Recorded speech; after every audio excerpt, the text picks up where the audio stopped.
Jemi sërish në studio.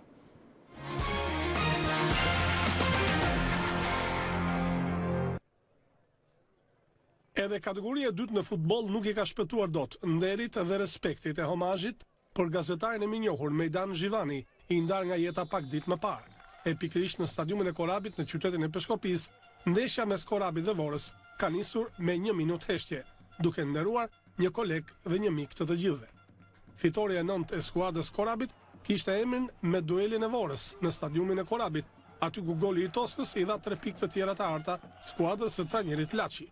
Një duzinë rastesh, por të pashfrytzuara mirë kanë lënë pas ëndrrën e shifrave të thella për dibanët, ndërsa rezultati minimal edhe kësaj here mori shumë vlerë për pikët që u fituar.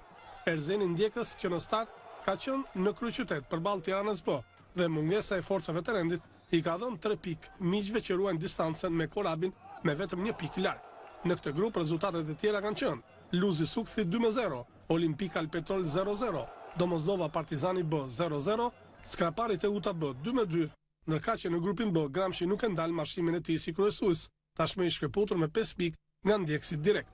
Rezultatet prodhuan më së shumti fitore të vendosve, përjashto Përmetin që ja del mbal në Rogozhin përballë Gnatias në një ndeshje ku ka patur mjaft probleme.